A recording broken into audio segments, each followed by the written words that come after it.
Bien-aimé, bonjour, c'est votre frère Eloge Ekissi. C'est avec une grande joie que je m'adresse à vous ce matin, en ce lundi, et le but est de juste vous saluer, vous faire un coucou, vous dire un bonjour, et vous parler de notre grande retraite spirituelle qui aura lieu. Bien-aimé, il y a des moments où l'on doit se retirer de tout bruit, se retirer de toute distraction, se retirer de tout ce qui le perturbe ou le préoccupe pour s'adresser réellement au Seigneur. Pourquoi?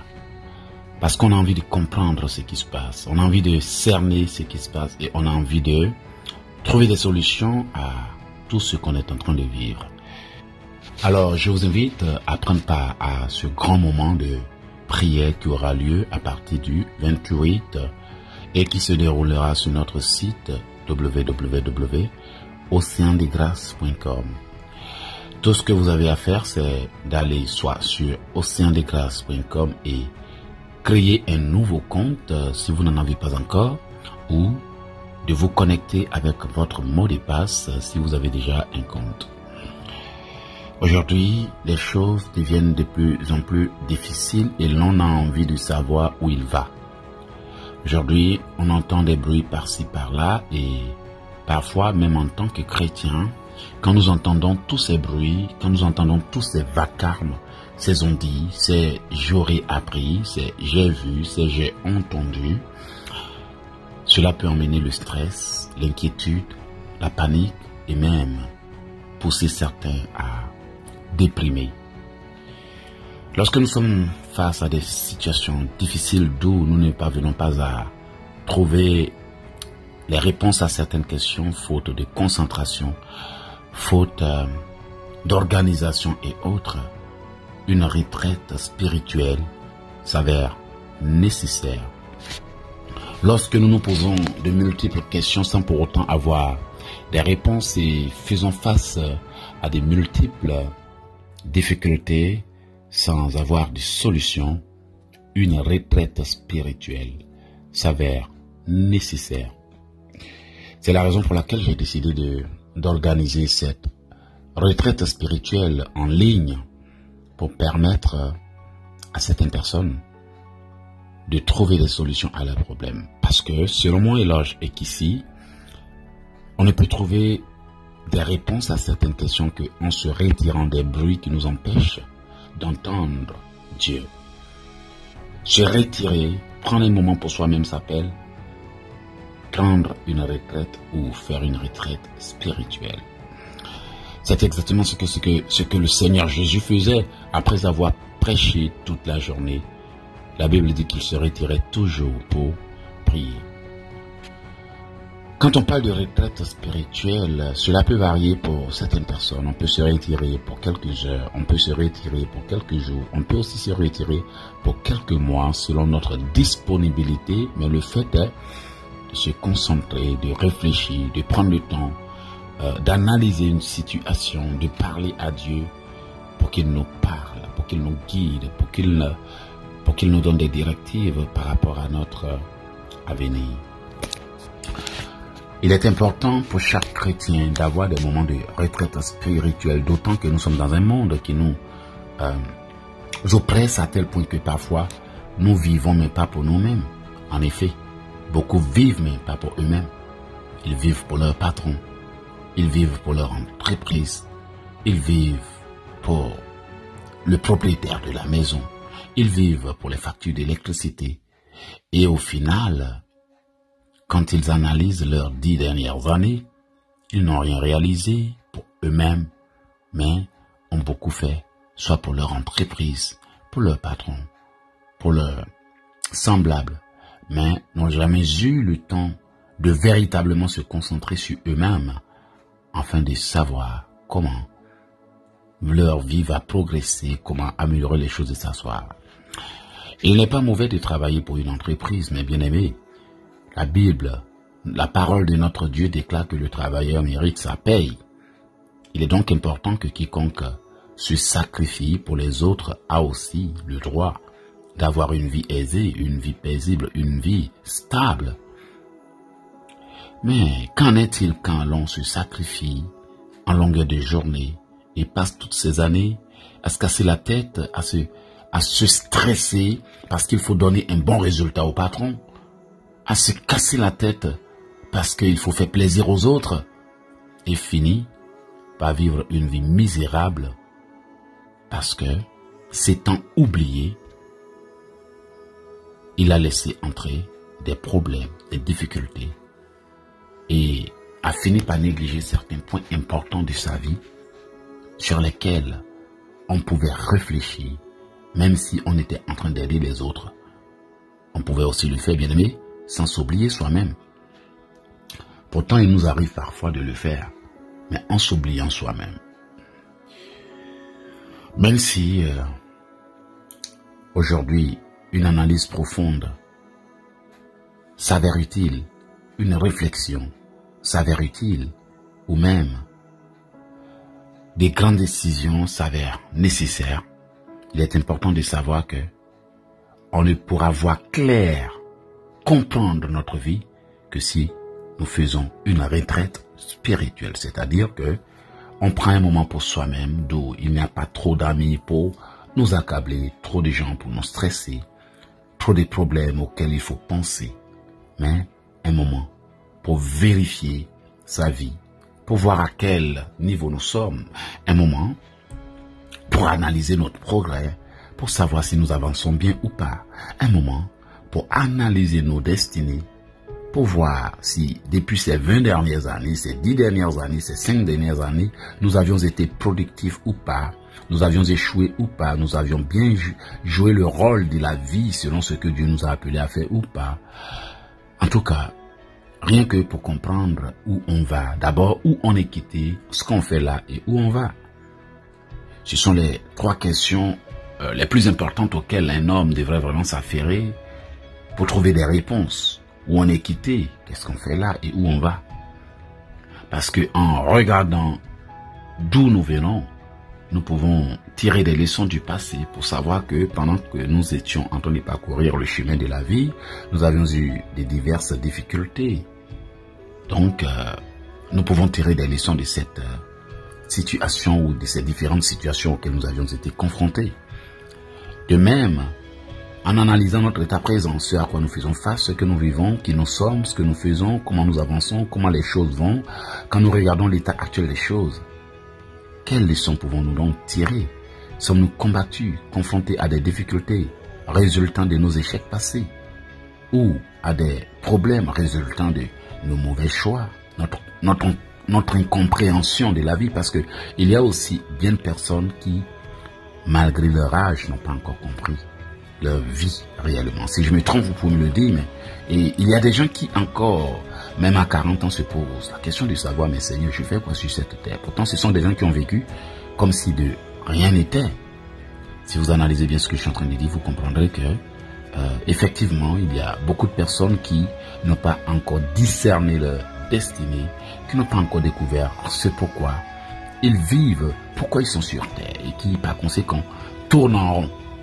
Pourquoi? Parce que au départ, ils n'ont pas pris de retraite spirituelle, ils n'ont pas pris de moments de réflexion, de moments d'où il fallait se poser des questions sérieuses afin d'avoir un bon cheminement, c'est-à-dire un bon parcours sur terre ici-bas. Malheureusement, parfois, certains ne prennent de bonnes décisions que trop tard. Voilà, c'est pour cela que j'ai l'habitude de dire, n'attendons pas qu'il soit trop tard pour demander une seconde chance, alors que tout est perdu d'avance. Et pour moi, tout ne sera perdu d'avance que lorsque nous prenons des mauvaises décisions, lorsque nous ne faisons pas ce qu'il faut et nous attendons juste à ce que nous soyons très vieux, incapables de réagir avant de prendre des bonnes décisions qui parfois s'avèrent inutiles.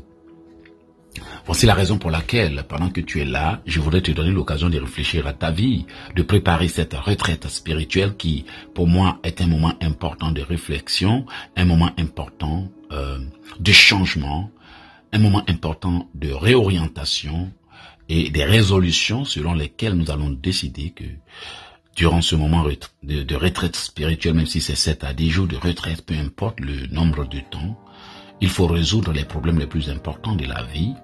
Voilà, si ce sont des problèmes physiques, bien aimés, nous devons prendre le temps de réfléchir, les comprendre, faire un plan d'action, fixer une date de début d'échéance et s'imposer une nouvelle discipline afin d'aller jusqu'au bout, parce qu'il ne s'agit pas de prendre les décisions. Il y a bien de personnes qui prennent des décisions et qui les appliquent pas parce que elles oublient que à chaque décision, il faut aussi un plan de discipline. Et ce plan de discipline consistera à vous combattre vous-même. Vous combattre vos faiblesses, combattre vos lacunes, combattre la distraction, parce que le plus gros problème que certains chrétiens ont aujourd'hui n'est nullement pas un problème de sorcellerie, n'est nullement pas un problème d'esprit qui les poursuit toutes les nuits, mais ces problèmes sont dus aux mauvaises habitudes forgées qui sont finalement devenues les véritables barrières à notre destinée. Par exemple, certains ont forgé l'habitude de s'amuser à tel point qu'ils n'ont plus le courage, la force, la concentration de faire quoi que ce soit. Du coup, il y a des gens qui doivent s'affronter eux-mêmes, qui doivent se maîtriser eux-mêmes, qui doivent se délivrer, qui doivent faire un plan pour vraiment détruire les mauvaises habitudes qui empêchent la vie d'avancer. Frères et sœurs, une fois que vous arriverez à vous neutraliser vous-même, à maîtriser vos appétences, à maîtriser la distraction, la lourdeur, la paresse, la négligence, le bavardage, toutes ces choses qui ont donné l'accès à l'ennemi, à votre vie, la colère, la haine, la rancune, la médisance et toutes ces choses qui vous prennent tellement de temps, d'énergie, qui vous bouffent le temps et l'énergie, qui vous bouffent la force et la concentration. Toutes ces histoires inutiles, toutes ces disputes qui n'ont aucun sens. Vous allez voir que votre vie va commencer à progresser jusqu'à prendre un élan de non-retour, c'est-à-dire arriver à un point où vous devenez imbattable, à un point où vous devenez un avec Dieu, à un point où vous devenez vraiment fier de vous-même. Mais lorsque je vais me permettre par exemple de poser cette question à certaines personnes un jour, je suis sûr qu'elles ne parviendront pas à dire « je suis fier de moi-même ». Certaines personnes le diront en disant « je suis fier de moi-même parce que j'ai été confronté à une difficulté que j'ai vaincue. J'ai été combattu, mais j'ai gagné. J'ai été contre-attaqué, mais j'ai supporté et j'ai surmonté. J'ai été accusé, mais j'ai tenu ferme. J'ai été poursuivi, mais jamais rattrapé. Combattu, jamais vaincu. Oppressé, comparé, jamais égalé. Accusé, mais jamais condamné. Je suis fier de moi pour n'avoir pas relâché là où les autres voulaient me pousser à abandonner mes rêves. Je suis fier de moi pour n'avoir pas fui le combat. Je suis fier de moi pour n'avoir pas cédé à la tentation. Je suis fier de moi pour n'avoir pas laissé mes amis briser mon rêve. Je suis fier de moi pour n'avoir pas laissé les hommes sans vision me décourager. Je suis fier de moi pour n'avoir pas laissé le temps, la société ou le système détruire ma vision. Je suis fier de moi pour avoir fait plaisir à mon Dieu. Je suis fier de moi d'être quelqu'un qui lit la Bible. Je suis fier de moi d'être quelqu'un qui vit pas dans le péché. Je suis fier de moi d'être quelqu'un qui adore Dieu, qui lit la Bible, qui prie en tout temps et en tout lieu. Faisons ce que Dieu dit. Mais je suis sûr et certain que si je posais cette question à quelques personnes aujourd'hui, elles ne seront pas fières d'elles. Parce qu'elles ont tellement vécu dans le péché. Elles ont tellement joué avec leur vie. Elles ont tellement accordé d'importance à des choses inutiles. Les disputes entre pasteurs, des clashs entre artistes, des confusions inutiles, des débats inutiles, des choses qui n'ont jamais aidé leur vie à progresser. Ce sont ces choses qui ont bouffé leur temps. Et parfois, lorsque certains prennent le temps d'analyser leur propre vie, ils se disent, comme j'ai été, passage. Parce que ils se rendent compte maintenant de leurs lacunes. Maintenant qu'on leur donne l'opportunité de réfléchir et de s'analyser, de faire un diagnostic personnel, ils ont finalement compris que leur vie n'a jamais progressé. Tout simplement parce qu'ils ont mal géré leur temps. Tout simplement parce qu'ils auraient mal pris des décisions. Tout simplement parce qu'ils auraient foncé dans la vie sans même se poser la question de savoir je vais où, je suis quitté où, je vais où, je fais quoi là, qu'est-ce que je dois devenir, qui suis-je, selon le plan de Dieu. Vous savez que la vie peut tromper l'être humain. Auparavant, je croyais que j'étais fait pour seulement faire la musique, faire les arts martiaux et autres, juste à ce que je prenne le temps de réfléchir, je prenne le temps de poser des questions à Dieu. Mais à mesure que je demandais à Dieu, pourquoi est-ce que ma vie n'avance pas? Je fais la musique, j'aime la musique, oh Seigneur. J'aime la musique. Je ne vivais que pour la musique, je ne marchais que pour la musique. Jusqu'à ce que le Seigneur me permette de comprendre, est-ce que tu sais que la musique n'est pas ta destinée? Waouh! En effet, j'avais reçu la musique le jour qu'on m'a donné l'héritage de mon homonyme. J'ai déjà raconté cette histoire plusieurs fois.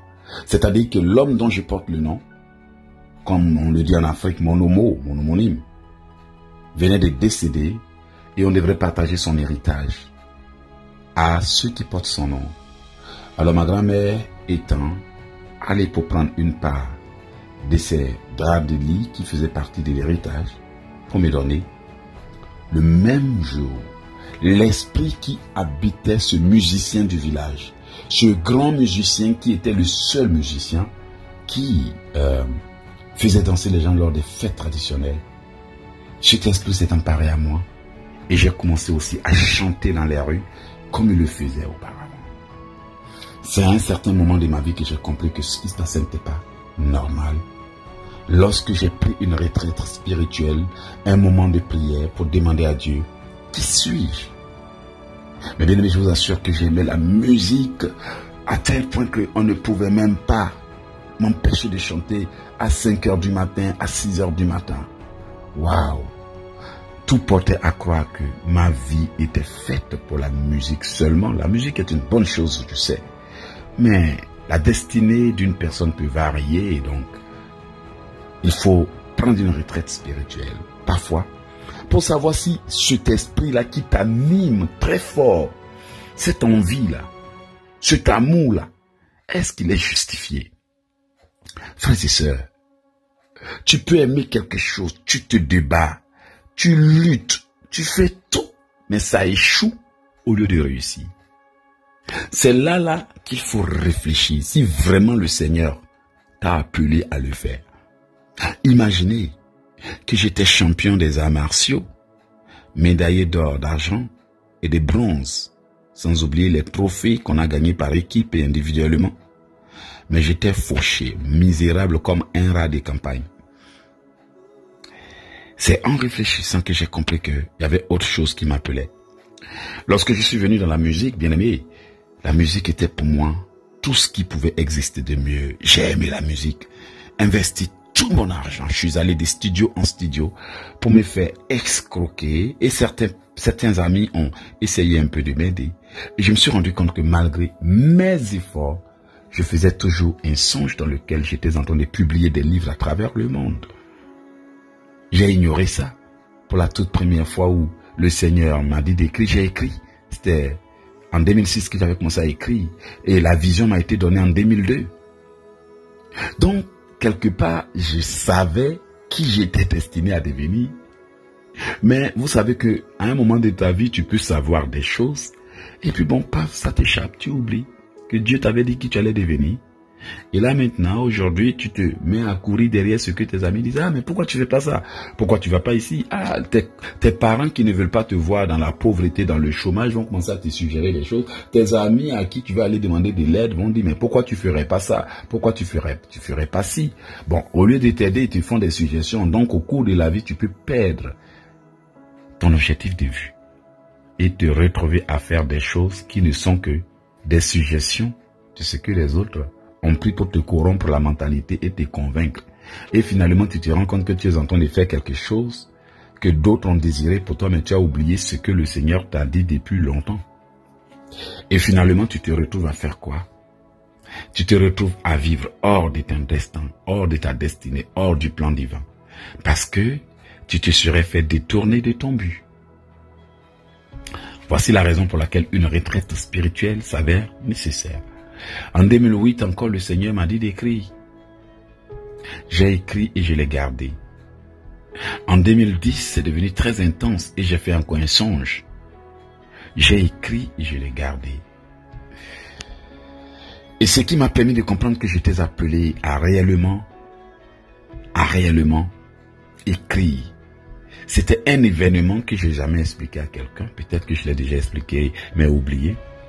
Durant la guerre en Côte d'Ivoire, on a été obligé de fuir le pays en direction d'autres pays pour nos réfugiés. Et ma maison a été vandalisée par des gens qui étaient venus nous chercher pour nous massacrer, mais qui ne nous ont pas trouvés. Alors, mes amis, s'inquiétant de mon état, ne sachant pas ce qui m'était arrivé, ont décidé d'aller dans ma maison pour voir. Quand la situation s'est calmée, après qu'on ait fini, qu'ils aient fini de tuer les gens, d'abattre les gens, alors mes amis vont partir. Et quand ces amis-là sont partis, ils ont vu que toute la maison avait été vandalisée, pillée, les choses détruites, brûlées. Mais ce qui n'avait pas été détruit, c'était le livre que j'avais écrit, mes inspirations que j'avais écrites pour mettre dans une enveloppe étaient parmi les livres que les sœurs avaient sauvés.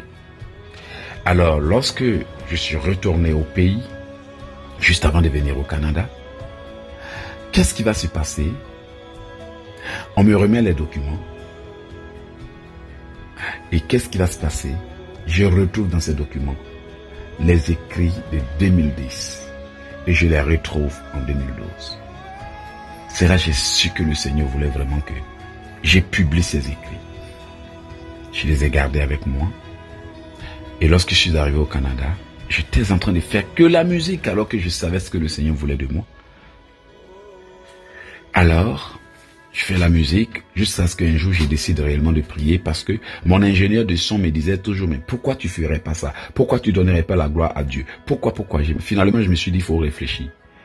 Et en ayant pris un moment de réflexion, j'ai enfin compris que j'ai beau désirer de faire la musique, j'ai beau aimer les arts martiaux, j'avais beau aimer certaines choses dans la vie, mais toutes ces choses ne constituaient en rien ma destinée.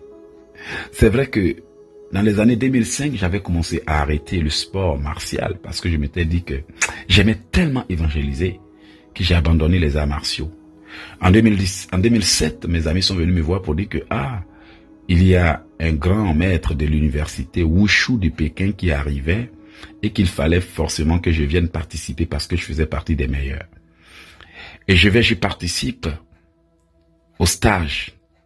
Et parmi tous ceux qui étaient là, je fus désigné comme l'un des meilleurs. J'étais désigné comme l'un des meilleurs. Au point où même le grand professeur a fait un discours à mon honneur.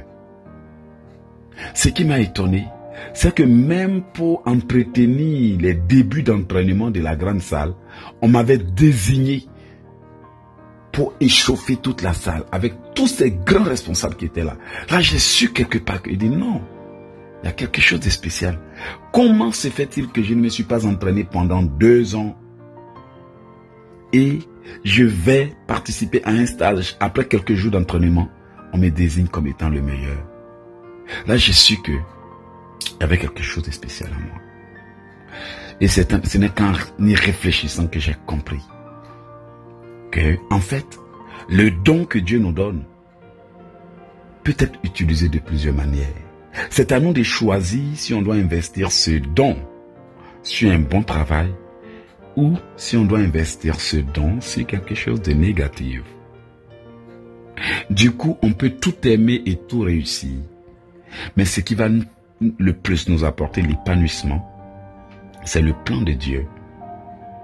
Voici pourquoi je voudrais vous dire que le fait d'aimer une personne, le fait d'aimer un métier, le fait d'aimer quelque chose, d'aimer vivre dans un pays, dans un quartier, ne constitue en rien la volonté de Dieu pour vous.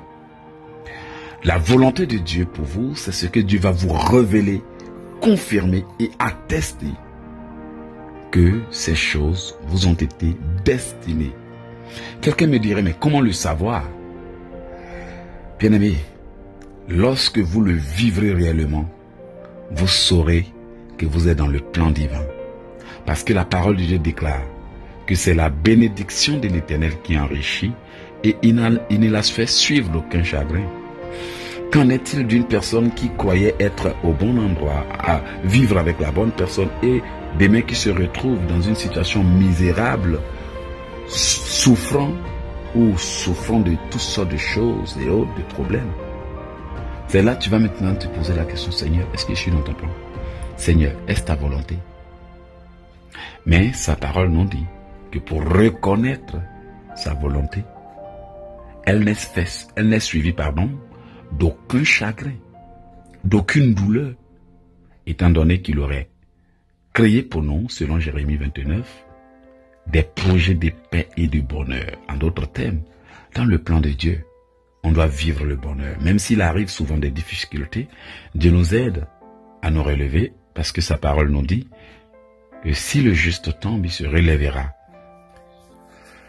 Puisque maintenant, là où vous êtes en train de m'écouter, plein de choses semblent un peu floues, pas trop certaines, vous vous posez des questions sur votre position financière, intellectuelle, spirituelle et votre position maritale, une retraite spirituelle s'avère nécessaire. Puisque vous êtes combattu, affronté par des forces occultes et oppressé par vos semblables qui devraient vous aider, mais ont décidé de vous exterminer ou de vous supprimer ou je ne sais quoi vous êtes en train de combattre actuellement, une retraite spirituelle s'avère nécessaire. Lorsque vous êtes épuisé par la vie, essoufflé, une retraite spirituelle s'avère nécessaire pour se ressaisir. Lorsque vous avez envie de repartir à neuf, envie de parler à Dieu, de communiquer avec lui, d'affronter et de traiter certains problèmes qui ne font que vous pourrir la vie depuis des années, une retraite spirituelle s'avère nécessaire. Lorsque vous avez des grands combats, que vous avez envie d'avoir la force nécessaire, l'énergie nécessaire, le courage nécessaire, la concentration nécessaire, pour commencer, une retraite spirituelle s'avère nécessaire. D'ailleurs, on devrait même avoir une retraite spirituelle avant chaque grand projet.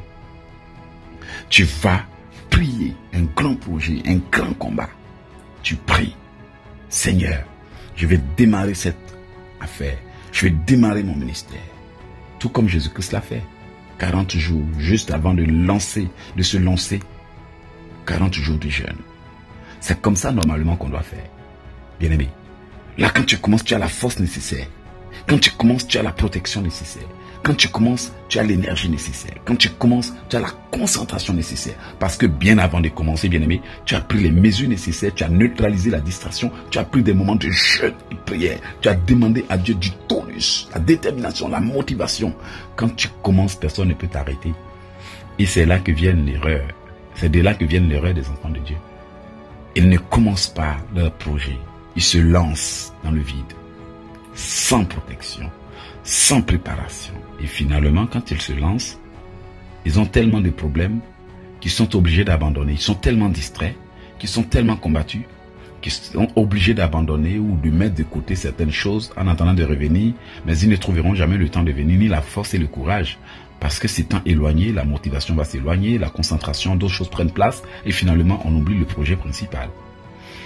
Et ce, parce que ils ne se seraient pas ressourcés, requinqués, protégés, blindés par la prière avant de commencer. Pourtant, ils savent qu'une fois l'ennemi te voit en train de bâtir, il va t'attaquer. Alors, qu'il faut-il faire? Il faut une préparation. C'est pour ça les sorciers, avant de venir attaquer des grands hommes de Dieu, vont jeûner dans les ténèbres. C'est pour ça les mystiques, les marabouts, les charlatans, quand ils ont des grandes missions, ils vont jeûner pour ne pas échouer. C'est pour ça les démons, dans leur monde, se préparent avant de venir. Et le jour, ils vont se lever contre toi. Même si tu es un grand pasteur, pourvu que tu ne sois pas protégé, tu tombes dans la tentation, tu tombes. Ils vont préparer des filles, leur donner des onctions bizarres dans le monde des ténèbres, des sirènes. Et quand elles viennent, une jeune fille, mais on dit oui, c'est elle qui a fait tomber ce grand pasteur, parce qu'ils l'ont préparé avant de l'amener. Vous aussi, vous devez vous préparer pour gagner cette bataille. Vous aussi, vous devez vous préparer pour gagner cette victoire. Vous ne savez pas pourquoi est-ce que vous aviez pris des décisions et puis certains hommes sont venus facilement, vous ont ravi votre sainteté. Certaines femmes sont venues facilement, vous ont séduit et parfois vous vous posez la question, mais comment c'est arrivé? Parce que ces personnes étaient déjà préparées. Préparées pour vous faire chuter. préparés pour vous détruire, préparés pour vous retarder, préparés pour vous faire tomber. Le monde des ténèbres a bien cherché, ils ont dit, bon, on va donner à qui l'onction de détruire cette jeune fille qui se croit sainte. Et voici maintenant, toi qui as juré que jusqu'au mariage, tu ne tourneras pas des rapports sexuels. Te voici depuis longtemps de forniquer et tu es incapable de quitter là. Parce que le monde des ténèbres est capable de préparer quelqu'un pour te détruire. Donc, comme tu veux commencer une nouvelle vie, un grand combat, une grande bataille, une grande mission, quelque chose d'important, à l'instant même où tu es en train de m'écouter, je te donne des conseils comme introduction de notre rendez-vous, c'est-à-dire de notre retraite spirituelle appelée le grand combat, pour que tu puisses identifier tes véritables lacunes, problèmes et distractions et faiblesses, pour travailler dessus et pour que aussi tu puisses noter tes capacités, tes potentiels et travailler pour les réveiller. Tu dois aussi analyser, étudier tes ennemis pour les affronter. Et ces ennemis peuvent ne pas être physiques, ça peut être juste des petites choses qui semblent avoir la domination sur toi. Ça peut aussi être des ennemis physiques. Mais le plus important, c'est de réfléchir en ce début de moment de retraite sur quoi tu dois travailler véritablement pour que ta vie puisse avancer. Et je te garantis, bien aimé, toi qui m'écoutes en ce moment, que si tu le fais, à chaque début de tes grands projets, examens, rendez-vous, peu importe, tu commenceras et tu termineras. Parce que tu auras confié à l'Éternel le temps de te former, de t'armer pour gagner. Voilà, c'était l'Évangile s'écrivain conférencier. Et le chèque ici, notre retraite spirituelle commence à partir du 28. Ce message vise à vous préparer. Ce message vise à vous dire de prendre les mesures, à vous avertir, à vous interpeller pour que vous puissiez savoir que on est dans un monde où l'on peut rater sa destinée sans le savoir. Il est donc important de vous retirer au pied de la croix de Jésus, d'aller lui demander, lui poser des questions, prier violemment, intercéder, combattre pour qu'il n'y ait pas d'obstacle sur votre chemin. Alors, je vous donne rendez-vous au www.oceandesgrâces.com. Allez-y tout simplement sur oceandesgrâces.com.